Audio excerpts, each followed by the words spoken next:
improving infrastructure to increase production, achieving growth and implementing measures to ensure food safety while protecting the livelihood of farmers. These are just some of the major achievements of the Ministry of Agriculture and Fisheries during the 2014 calendar year.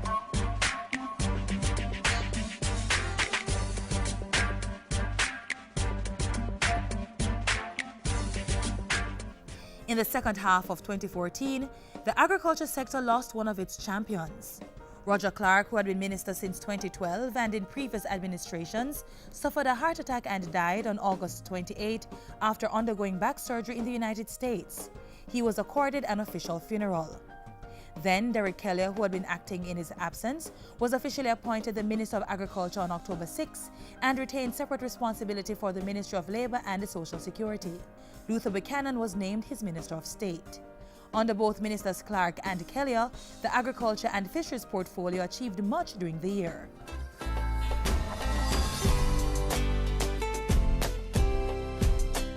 At the start of the 2014 calendar year, the Ministry of Agriculture and Fisheries set out to apply strict fiscal prudence even while pursuing growth within the sector. By the end of the first quarter, 18% growth was recorded, largely driven by increased production of non-traditional crops. We are now on a growth trajectory. We are producing this year the most ginger that we have produced in 25 years. Support of the agri-parks also helped to boost production. Irrigation systems were installed at the Yallas, Nain and Plant and Garden agri-parks.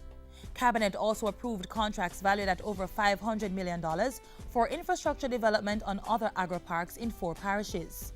The work included installation irrigation infrastructure, the fencing of pumping stations, and provision of stormwater channels and access roads.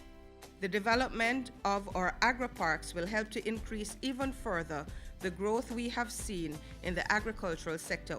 And growth continued in the April to June quarter, which recorded a 92.1% increase in traditional export crops. Domestic produce also increased by 5.5% and animal farming activities by 0.9%. To continue and sustain that growth, additional lands were identified in St. Mary, Westmoreland, St. James and Hanover to expand the number of agri-parks. The Agriculture and Fisheries Ministry also contributed to government's quest for increased job creation in 2014. In January, the government and Red Stripe signed a lease agreement for the multi-million-dollar Project Grow Cassava initiative, securing about 2,500 employment opportunities. Work got off to a start later in the year. During the year, an $11 million grant was also signed with the Japanese government to revitalize the West Indian Sea Island corn industry in Jamaica. About 15,000 jobs and close to $1 billion in earnings are estimated from the venture. 77 sorrel, ginger and pimento farmers, along with 11 factory workers, benefited from the opening of a $28.7 million sorrel processing plant in Westmoreland. Drought conditions during the months of June and July severely impacted agricultural production, but the government quickly responded, pumping $30 million into mitigating the effects.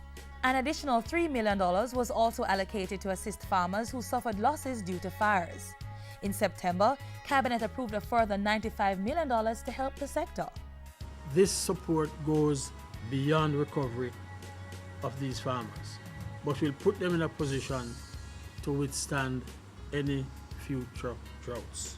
$50 million of that sum was spent on the resuscitation of drought-affected farms in St. Anne, St. Mary, St. Thomas, St. Andrews, St. Catherine, Clarendon, St. Elizabeth, St. James, Manchester and Westmoreland. Assistance was also given to 38 members of the Jamaica Greenhouse Growers Association for the excavation of reservoirs and the installation of pond liners to store water. The remaining $45 million are to be used during the first quarter of the 2015 calendar year. Even as farmers battled drought, programs continued to keep the sector vibrant. In June, Jamaica resumed banana shipments to the United Kingdom after a 6-year absence from that market. A new contract in October paved the way for the supply of 1 container of bananas per week to the UK. So as we increase opportunities through the export platform, we will continue to develop marketing arrangements with our partners in the USA and those in the UK through the Fresh Produce Consortium. And it was later announced that Trinidad and Tobago had given Jamaica a phytosanitary clearance to export our bananas to their country. Earlier in May, the European Union's $718 million Jamaica Banana Accompanying Measures program was formally launched, benefiting more than 2,000 banana and plantain farmers and other workers. Another partnership with the EU, namely the Barracks Relocation Project, facilitated the handover of 84 houses to sugar workers in Westmoreland and Trelawney, valued at some $297 million. In 2014, the Agriculture and Fisheries Ministry also activated several initiatives to secure safe food products for local consumption and the export market. The National Animal Identification and Traceability System was launched, and the tagging of cattle began in November. It aims to curtail prairie larceny and safeguard the quality of meat and other products generated within the industry. Food safety and traceability have largely been driven by the demands of the export market.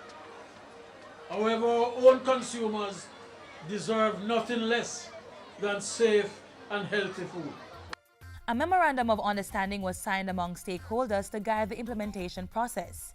Meanwhile, $67.9 million worth of laboratory equipment was handed over to the ministry to boost its capacity for product testing and certification for compliance with international standards. The equipment was shared between the chemistry and microbiology laboratories at the ministry's Veterinary Services Division in Kingston and the plant virology and plant pathology laboratories at the Bodles Research Station in St. Catherine. Over 40 small cottage processors meanwhile received training in manufacturing best practices. 200 farmers from St. Mary, Clarendon, St. Andrew and St. Elizabeth benefited from a climate change training program. And 250 fisherfolk became certified in basic sea safety as the government continued to implement measures to ensure the sustainability of the fisheries industry. Fisherfolk in Westmoreland were also outfitted with meshes to carry out their trade under the Sea Fish Initiative.